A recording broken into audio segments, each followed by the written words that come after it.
Hi folks, this is Karim Raouf from IT Visualizer channel. Today we'll continue our lab, the COVID-19 lab. This is the 11th video. Have been discussing in the previous video the following.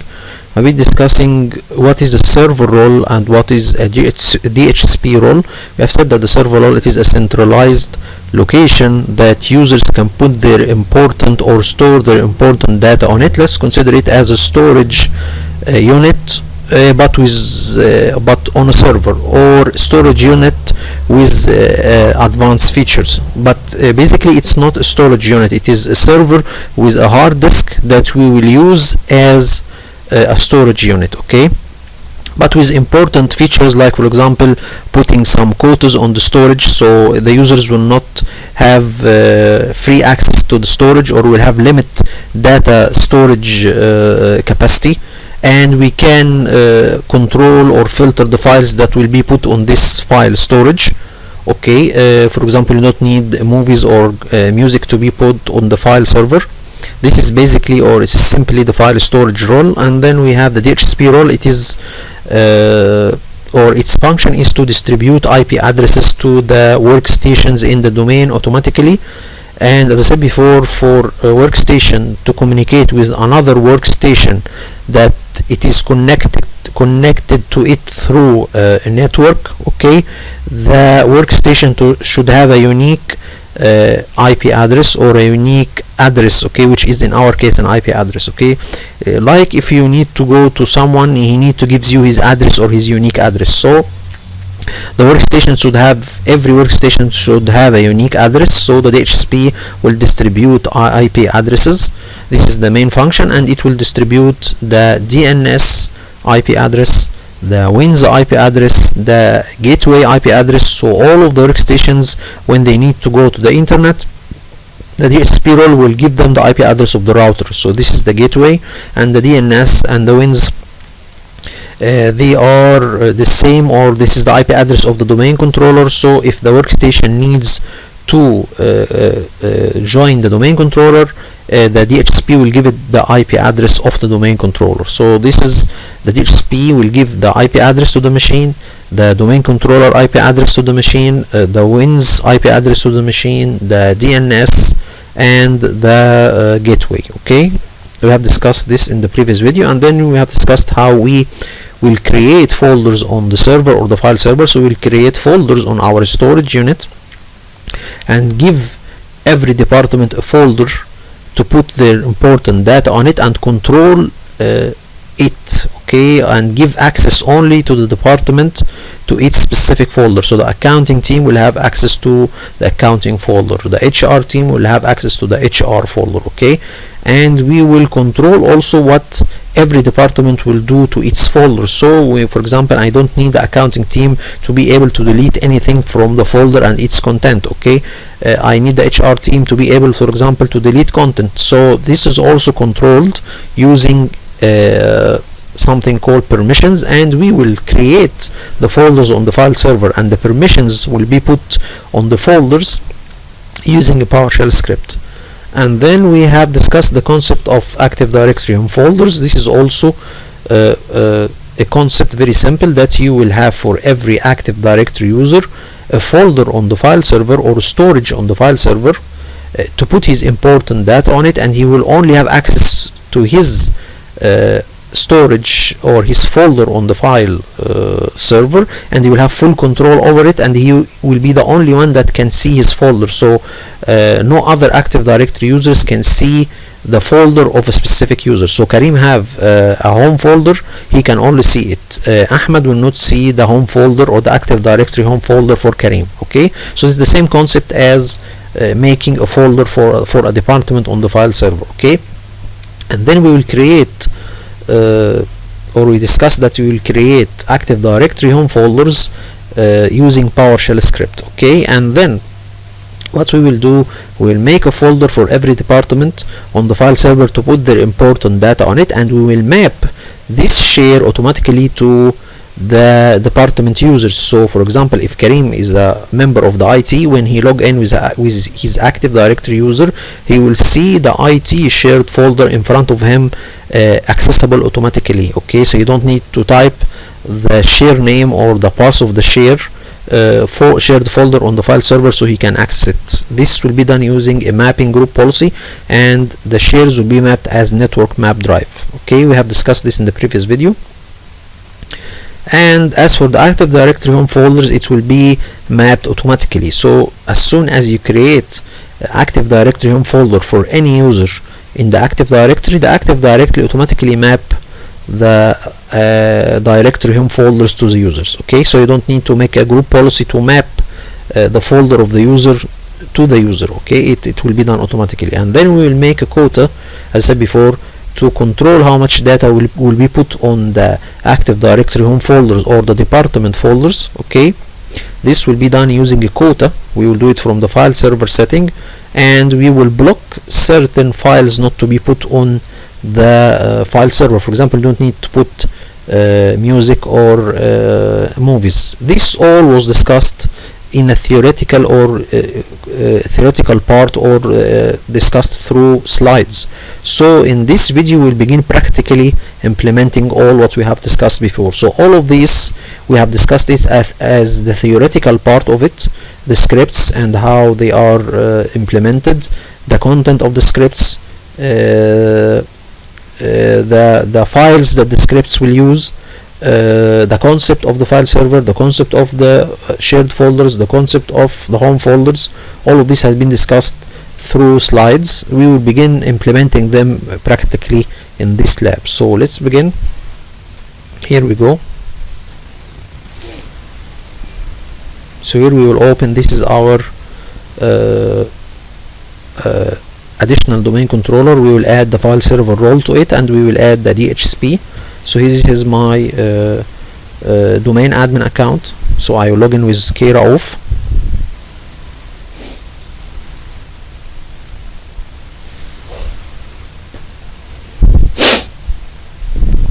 And then we will open the server manager and begin adding the file server role and the DHCP role. We will add both.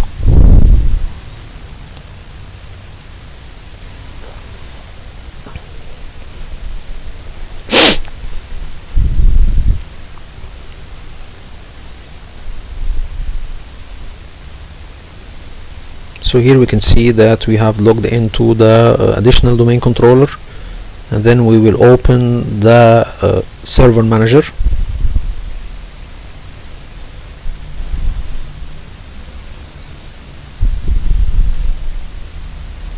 So we will just pause the video until the Windows loads completely. Now we will go to the programs, and then we will go to administrative tools, and then we will right click the server manager icon, and we will pin it to the taskbar. So I do not every time need to open the server manager. I don't need to go to programs and then open the administrative tools and then open the server manager. We will pin it to the taskbar to open it directly, and then we will open the server manager.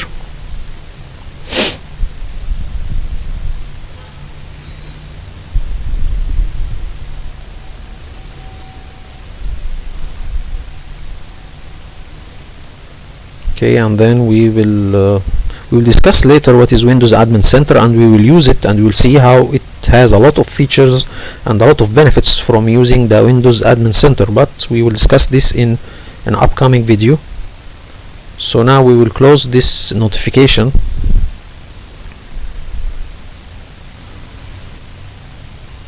So I think we can pass it quickly because we don't need all of this.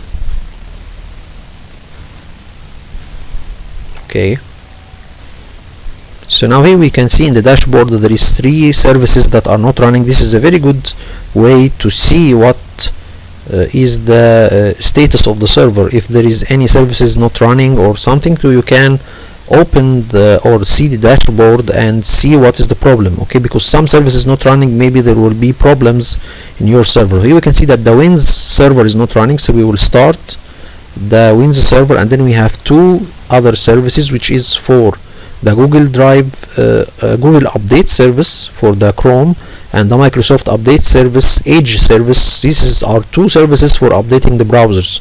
They are started automatically, but they are delayed to start. So this is a good sign, so you don't need to worry, because it's called delay start. If it is it is only automatic, then you should be concerned. But as for automatic delay start, it will take a little bit of time or it will start delayed, or it will take some time. So we will right click all of them and tell him to start, and then we will see what is the effect. But anyway, this is a good way to know if there is any problems with your server. And then we tell him manage and add roles and features, and then we will have a full screen so we can see the whole menu. And then we will tell him next, and then we will tell him DHCP, so add DHCP.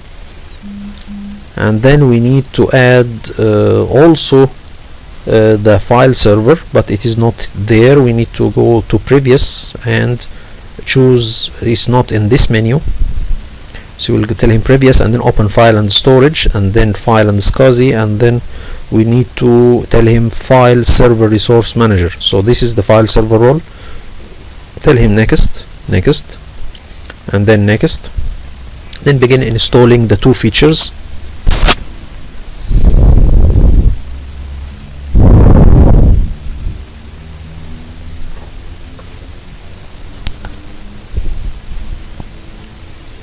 It will take a little bit of time, and then we need, after that, installing the two features, we need to configure the DHCP. So we need to do something called authorization. But anyway, here is a problem that on the primary domain controller, the Wins server is not running, or the the Wins server is not running because the service of the Wins is not running. So for the Wins server to be running, there is a service in the Windows that should be started, which is called Wins. So we will tell him right click and start, and then we will go to the additional domain controller and also start the Wins server. So this is something to take into consideration. Okay, this happens only in the virtual environment, but in a production environment we will not see this kind of problems happening. Okay, so here we have finished. We need to complete configuration. The first thing we need to do when complete configuration of the DHCP, it tells us to authorize this DHCP. What we mean by authorize? Authorize that we are telling anyone in the domain that the only responsible person, or the only responsible server to give you IP addresses, it is the DHCP. So he is the only authorized one to do this. So if there is any foreign DHCP or any other DHCP servers, or if there any other device acting as a DHCP, this is not authorized. So it will not take IP address, or you will not take IP address from an unauthorized DHCP. So you need to authorize your DHCP to make it as a security layer, or to authorize only one device to give DHCP to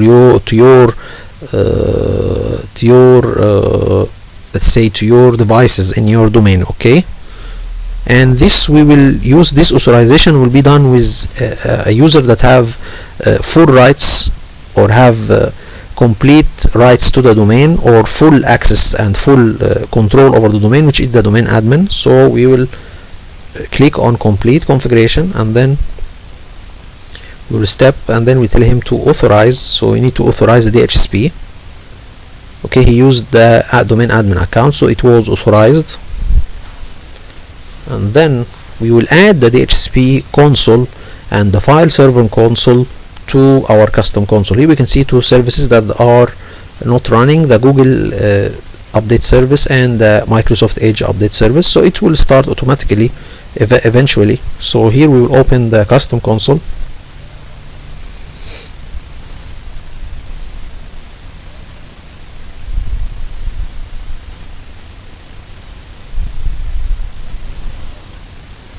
So here we need first to take care the Wins server is running, so that's it. We need to tell him your replication partner, so he can see the replication partner is the additional domain controller, which acts at the same time as the primary Wins. So here we go to the primary domain controller. I'll tell him again you have another partner, which is your additional domain controller, which acting at the same time as additional Wins. So we need to tell both servers from both wins side that they have partners. Okay, so here we tell him that you have, this is the name of the server or the additional domain controller, and then we tell him replicate, so he can replicate the data, or the wins, or the two wins will be able to replicate their data between them. And then we tell him add snap in. We will add the DHCP console and the file server console to our custom console. So here we will add the DHCP, here you go, and then we will add the file server resource manager.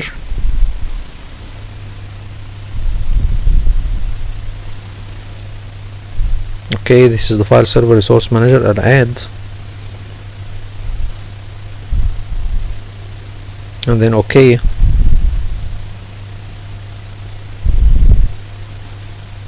So now we need to complete our configuration. There is something need to be done by the DHCP. We need to tell the DHCP what are the sorry guys, here there is something, I am stopping the firewall on the additional domain control. Okay, this is done on both servers, but take care that you need to have an antivirus with a firewall, so you are only clothing this for some just not to make any problems with the communication with the server. So we will sure disable the firewall, but we need to take care that there is an antivirus with a firewall and we have a hardware firewall. So this is not done unless you are protecting your servers with a hardware firewall and we have an antivirus with a built-in firewall in it. We are only disabling the Windows firewall because it makes some problems when communicating with the server. Okay, so we need to disable it. Okay,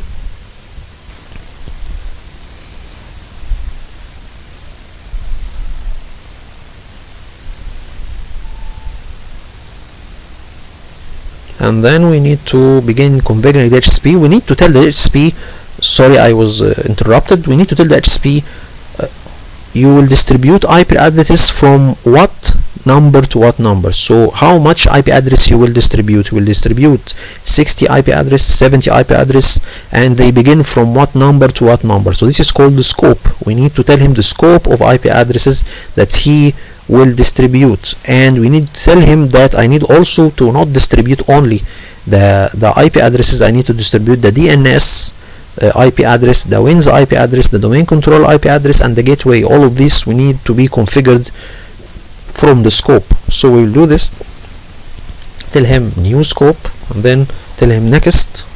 Then we will name this scope, we name it patient 0 nerve cells. We all know that nerve cells will be considered as computers, so patient 0 body nerve cells IP address range. Okay, then we will take a copy and paste it, and then next.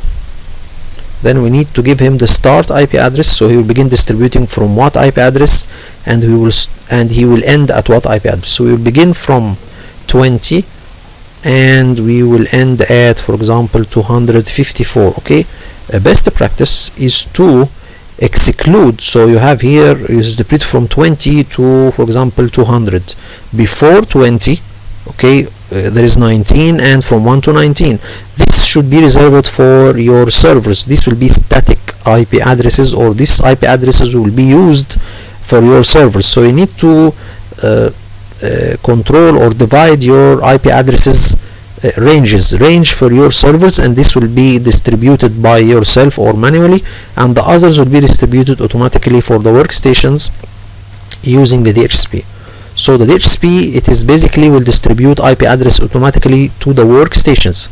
As for the servers, you will have a range that you will exclude from this range and put it, or you will exclude it from for example before 20. This will be reserved for your servers, for your printers, okay, or your printer server. All of this will be reserved for your servers, and it will be done manually. This is the lens, and this is subnet mask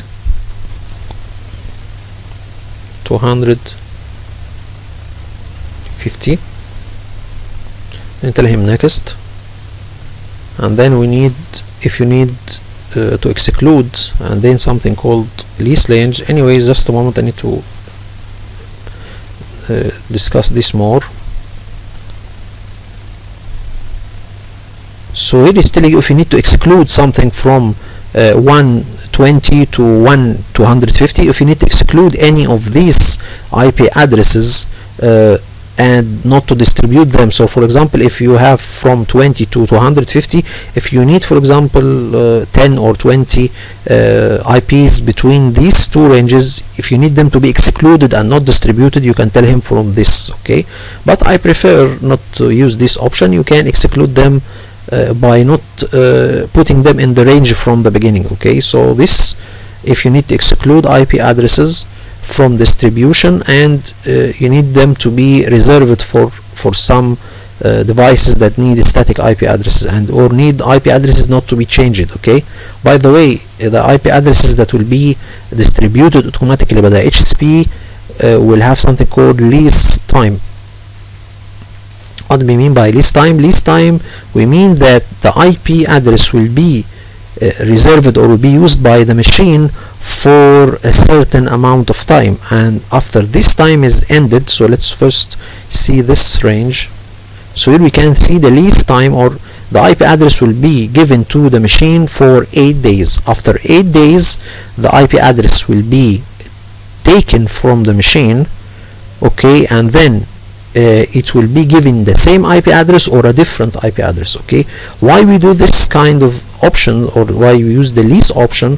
Because you have a limited amount of IP addresses, so we are using this option to use the IP addresses efficiently. So sometimes, for example, you can give a machine an IP address, but this machine is closed, so the IP address is already reserved to it, but it is not used. So this is a loss, or this is not good. So I need, if the machine is closed for more than 8 days, the IP address reserved to this machine should be released and returned to the DHCP so he can use it with another machine that it is currently powered on and it needs an IP address. So this is a good way for using the IP address pool efficiently, okay? So this is it.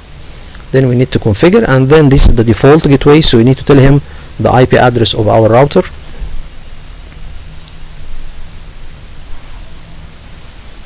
Okay, and then next, and then this is the DNS, 2 DNS servers, and this is the 2 WINS servers, and then we need to activate the scope. Next and finish.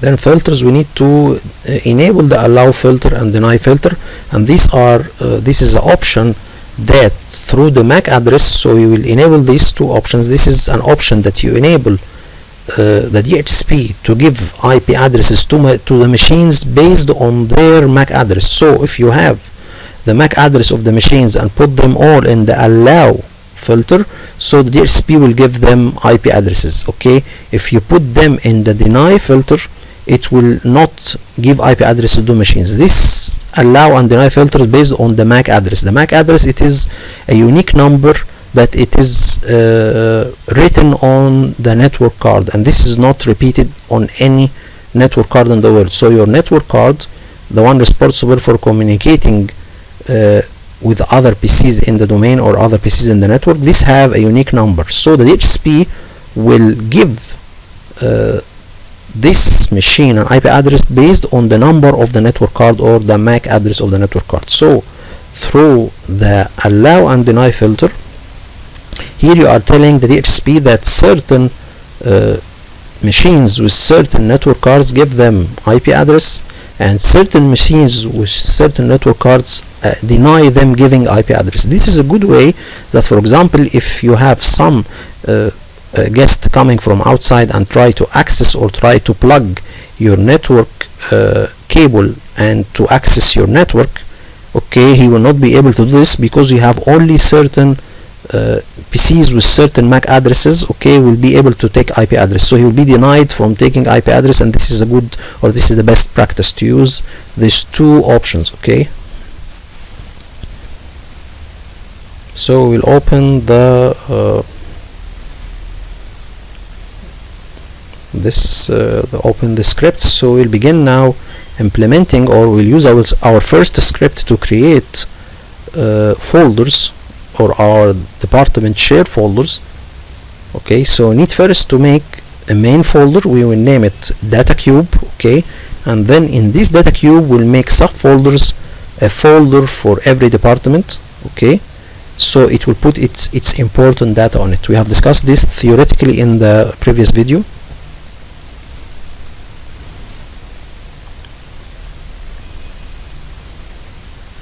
So here we will tell him to create in the data cube folder, or this is the main folder. We need to create subfolders, but what is the name of the subfolders and their location? It will be taken from a text file. Okay, so first of all, where is the text file? First of all, we will create a data cube. So this is the first thing. So the script will work. We need to create a folder and we name it data cube. Okay, and then we need to tell the script to take, or will create a number of folders with certain names in this data cube folder, and the names of these folders will be taken from a text file. Okay, but the location should be changed because there is no Star Trek. This is an old lab, it's COVID-19. So this is the folders text.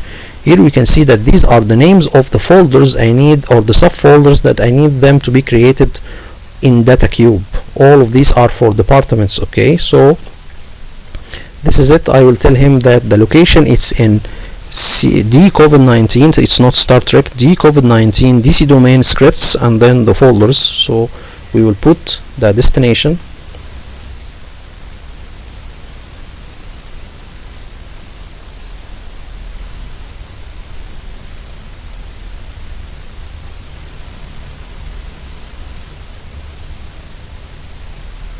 Okay, and then we need to, after that, run the script. But let me have a little bit here, guys, because this is we need to pass it real quickly because it will not do. So here, just a moment, scripts folder, just a moment again.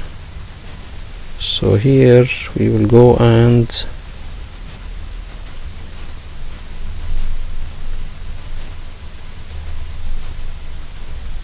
so here we will run the script. We will tell him play or apply the script. Okay, and then what will happen after doing some things here?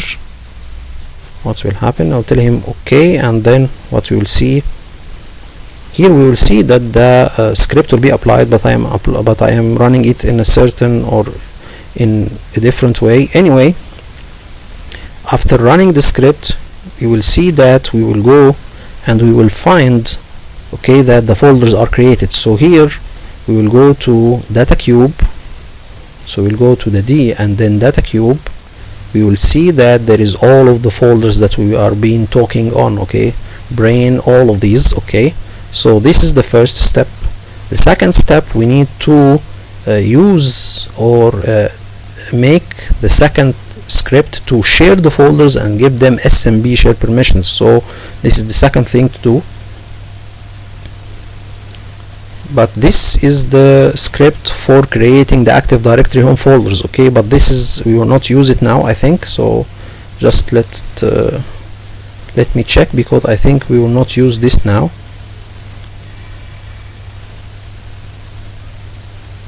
Okay, anyway, I think we need to just a moment. So this is the script to create the Active Directory home folders, but we will not put it in users as was in the graph. We will make it in a folder called bioships. So we will go to the D and then we will create, okay, another folder called bioships.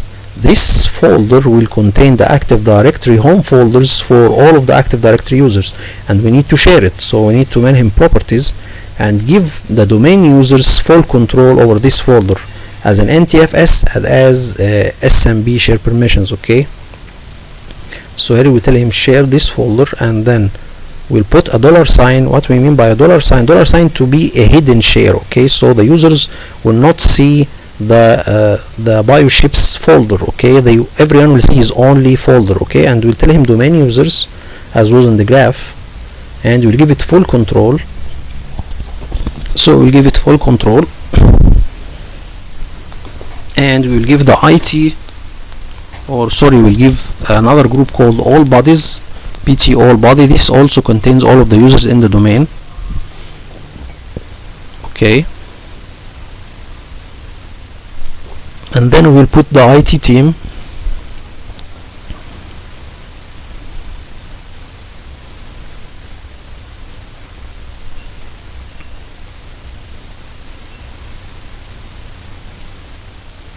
Okay, this is the IT team,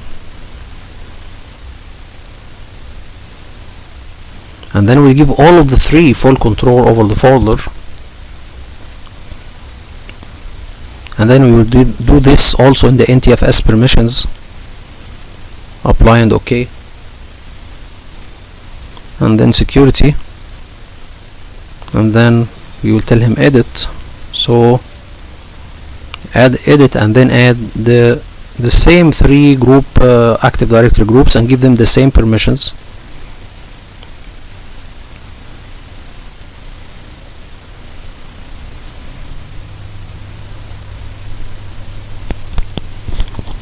Domain users and pt0 all body. So domain users, this is an Active Directory built-in group that contains all of the users in the Active Directory. This is done automatically, so you don't do anything.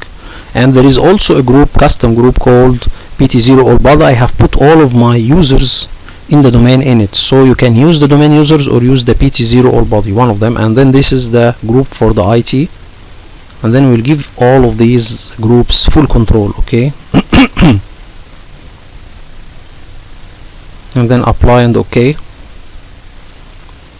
Then we can use the script to create subfolders for every user, and he will know the users, okay, and the name of the Active Directory home folders from a certain CSV file or a certain text file.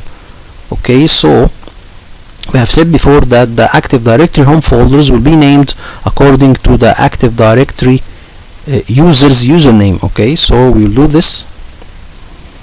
Here is the folder, and we see the this is the destination, and here is the text file that will contain the usernames of the Active Directory users that he will use to create subfolders, okay, or create directory home folders. Okay, and we will give every user full control over his subfolder or over his folder. Okay, this is the text file. It contains, okay, this is the usernames of the Active Directory users and their location. Okay, so now we will tell him apply the script, and here we have about 4,500 users, so it will take some time until the script is implemented, and we'll see at the end how all of the folders will be created. It will take a little bit of time, so we can pause it real quickly here. So we'll go there, we'll complete. So here, just a moment. So here again, so here we have just a moment again here. So we'll wait here a couple of moments. So here we have 4,368 users, and all of these folders are created in the BioShips main folder. Okay, every folder for every Active Directory user, and every user will have full control over his folder. We will go and check this. So we'll go to the BioShips folder. Here we go, and then we can see that all of these folders, we will check one of them, properties, and then we'll go to the security. Here we can see that the user named Billy Bob, okay, this is an Active Directory user. He will have full control over his folder, so he's the only one to have full control over his folder. Okay, so you can see from here, edit advanced. Okay, here we can see that he have full control over the subfolders and files only. Okay, And as for the domain users, they will have control over the folder and subfolders, but they will not be able to see Billy's folder. So Bob will only see his folder, and I'll show you all how we can do this, or how this will be done. How we will only let Bob see his folder and not the other domain users to see his folder. So I'll show you all how this is done.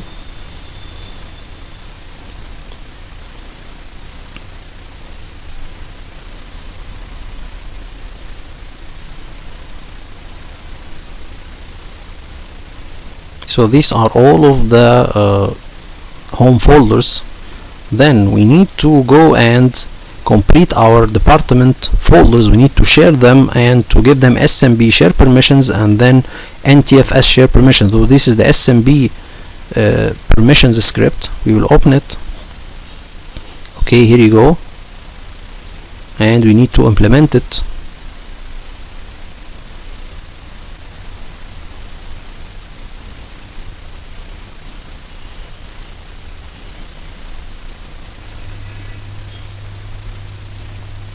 So we need to maximize the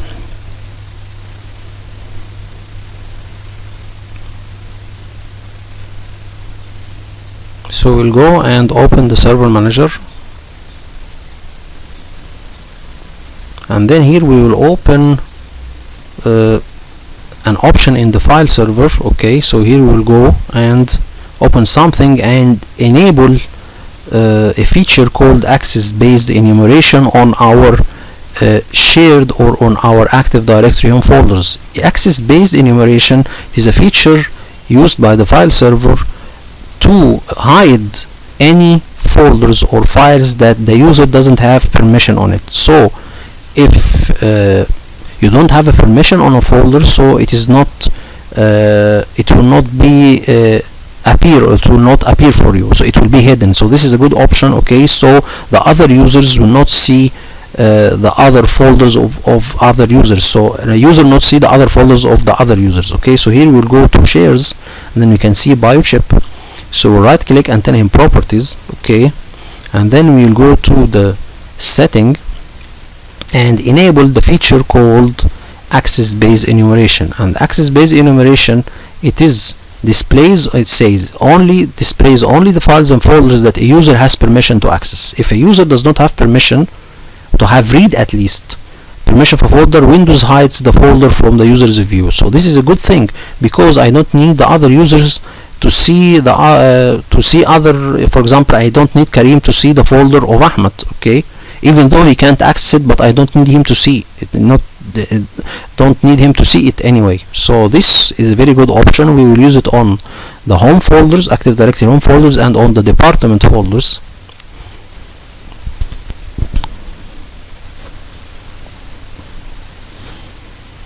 So we will enable it. And then there is also, if you need to encrypt it, but this is will have some issues, so you need to be careful with encrypting data access. And then okay.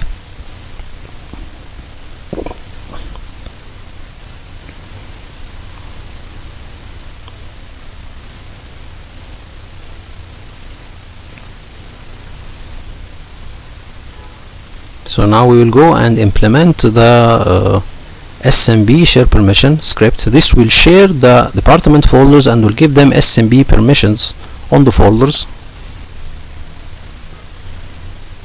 So tell him apply.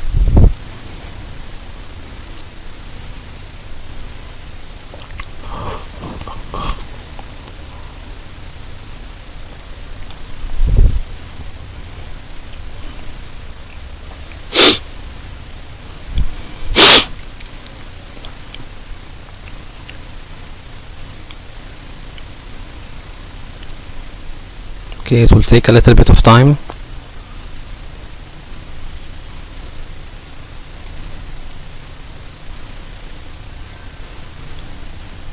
Here we can see that. So here all of the folders are created, or all of the folders are shared and the permissions are added.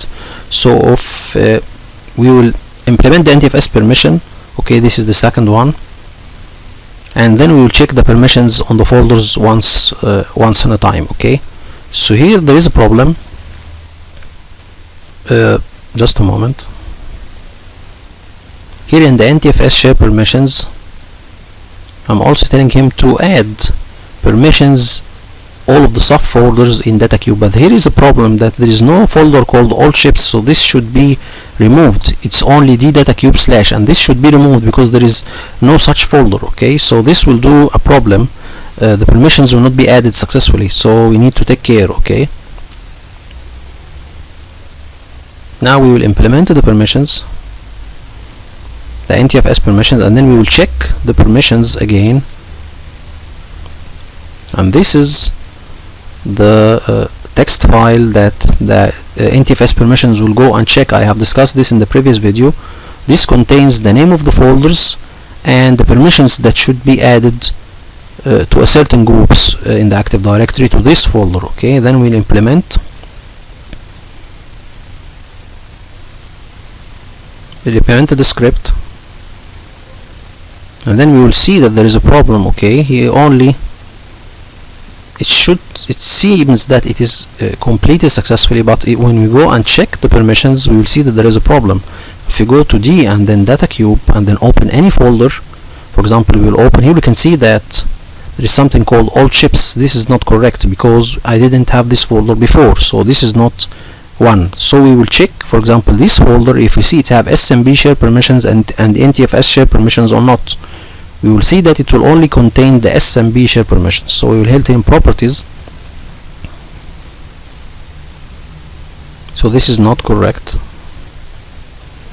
This is not correct.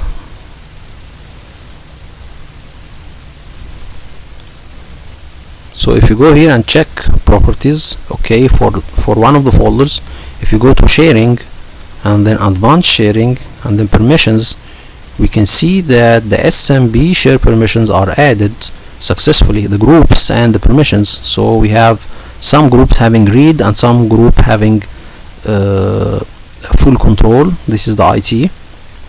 If you go to the Ntfs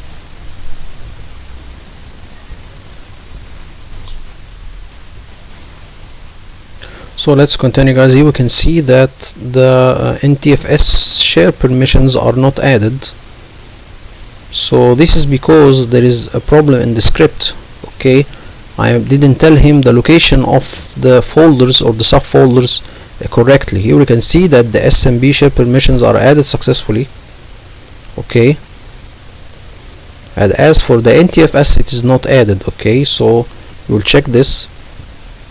As for the security, we cannot see anything. So this is a problem in the script. We will go and see it. So here we can see that we'll go again, we'll delete the all chips folder, and then we'll go to the Ntfs permission script, and then we will change all chips, we remove it, and then we'll apply the script again.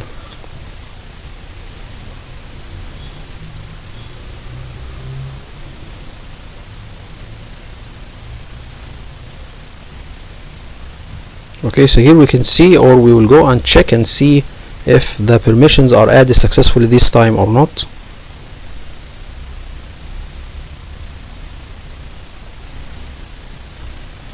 Here we will go to the Properties and then Security. Here we can see that they are added. So now we have a complete success. We need after that to map these shares to the users, okay, or to every user in every department. We need to give him or to let him see his department share, as we have discussed in the previous video. But here first we need to go to shares, okay, and then we will enable on the data queue folder the access based enumeration. So here, on every one of these folders that are shared, we will enable the access based enumeration feature. So by doing this, we are limiting every user to only see his department share. He will not see the other department shares, because access based enumeration is enabled on all the department shares. Okay, so here we'll go and tell him setting and then enable access based enumeration. So we'll do this for all of the shares for the departments. Without doing this, a user could, if he have a way for seeing shares, he will see the other department shares, even though he cannot access it or he not have permission to it, but we don't need him to see it anyway. So we will have for every department share, we will have enable access based enumeration. Okay, so we'll do this properties and then setting and then enable access based enumeration. So all of these will be added to all of the department shares. This will be done.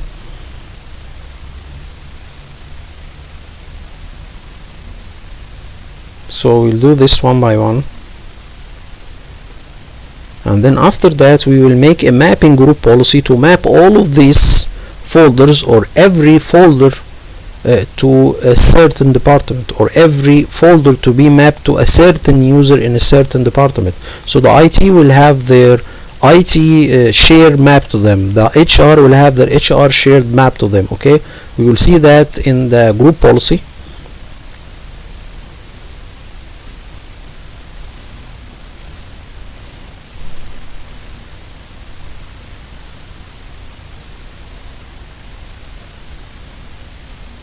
Okay, and then apply and OK.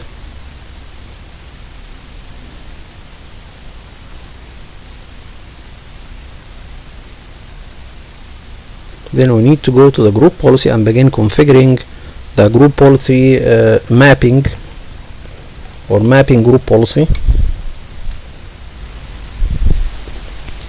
And then before that we need to open the server and see the different shares. So this is, we will type in the run the server name, the additional domain controller server name, and then we'll press OK. So we'll see the different shares, or the shares. We can see that we have all of these shares are appearing. So this is all of the department shares, okay, appearing.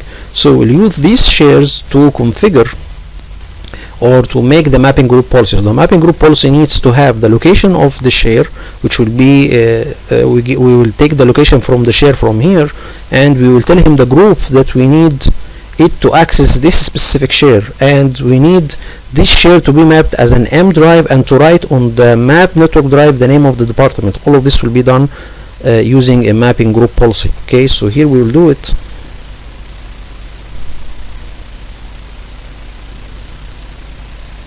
So we will open the group policy. Okay, and then mapping group policy, edit,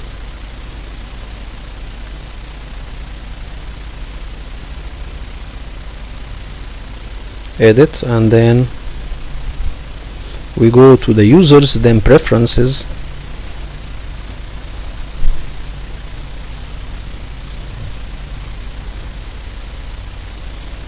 so here we can see, or we will begin configuring the mapping group policy. So here, for example, this share, or this is the share for the IT. Here I am, or this is a share for a certain department, for the blood cells department. We will have the blood cells group to access this share. So here we can see, I will show you all a little bit of something here, but you can go more further here. So just a moment. So here these are all of the just a moment. So here are all of the shares, okay, that will be mapped. So this is for the liver department. It will be mapped as an M drive, and the share will be named liver, and the group Active Directory called liver will access this M drive. I will show you all in a moment one to be configured, but just wait for a moment. I will show you all this. But before that, we will go and create a quota. So here we will go and begin creating quotas. So we need to enable the allow filter. Is not allowed. We go to the quota. We will tell him to create quota on the data queue folder. So him to create quota, right click, create quota, and then we need him, there is two options, something called create quota and auto apply template and create quotas on existing and new folders. So these are two ways to create quota. First, here you will define for example, we have 5 gigabyte, we will put it on a certain folder.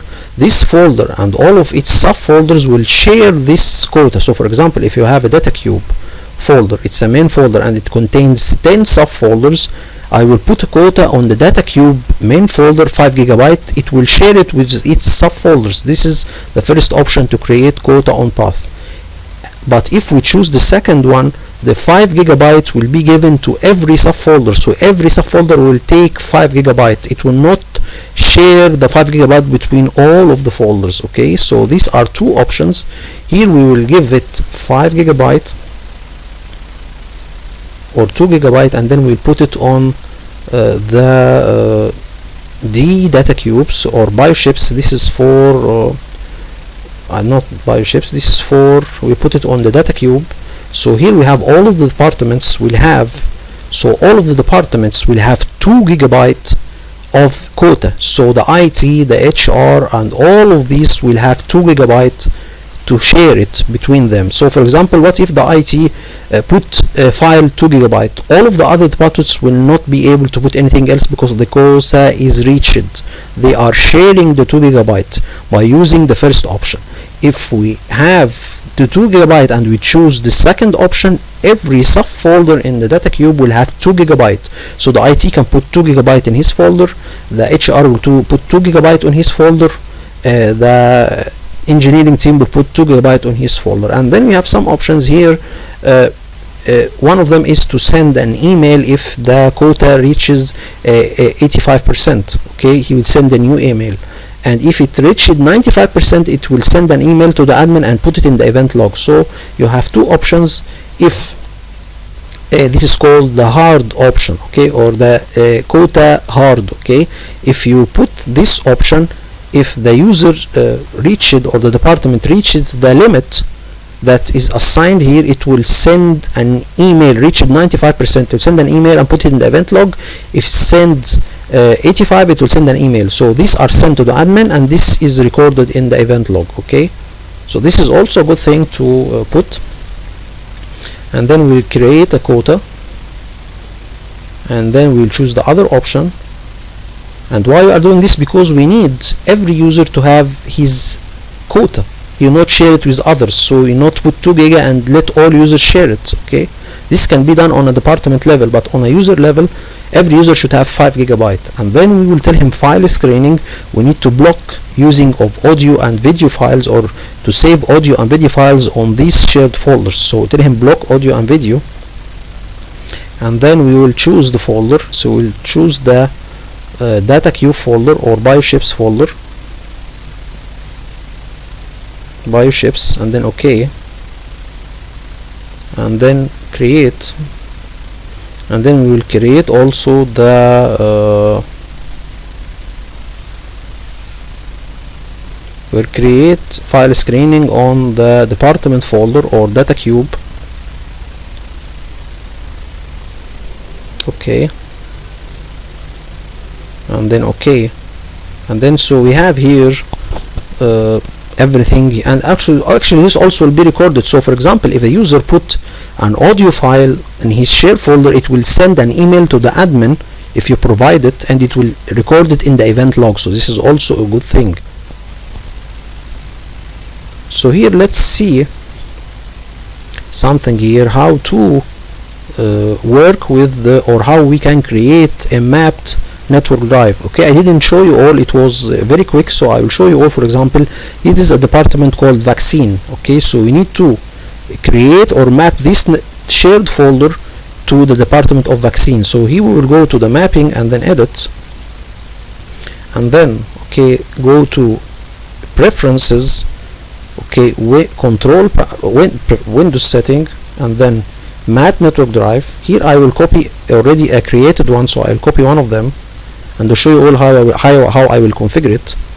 So here we will open it, this one. So we'll open it, and here we can see that this is the location of the share. So we will tell him we need vaccine, what I have copied, and we will label it as vaccine. And to reconnect it, if there is a disconnect in the network, you need to reconnect the network map drive as soon as the connection appeared, and this is the M drive. It will be mapped as an M, and it will show the drives. Okay, and then this is the first tab, and in the second tab we will define which group will be able to see this network map drive. So copy, and then we will do this here, next vaccine, and then we name it vaccine.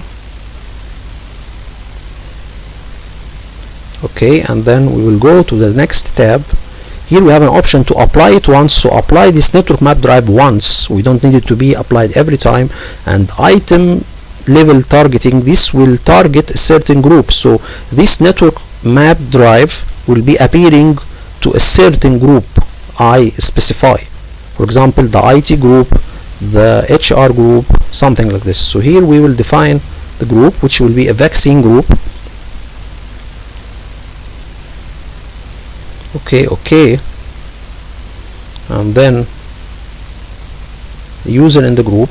Okay, so here if we can type something here later, let me show you a little something here, but we need to go further here. So let me show you an option here, what we mean by this. Here it's saying if this user in a group, if this is a user in this group, let this share appear for it, or this map to drive appear for it. So a user in the group, in this vaccine group, this share will appear for him. Okay, this is one. Or he's a computer, you can define it to a user in a group or a computer in a group. Okay, so this can be done, but anyway I put it for a user in a group. This is the one most for example, I am an IT group, so I need to be a user in the IT group, so the IT shared folder or mapped IT shared folder will appear for me. So we'll do this, and then we repeat the process once. If we appear the process here more than once, here we'll do more of it. So we can do this. We have created a lot of things. Okay, so these are all shared or network map drives. So we have created a lot of things. Okay,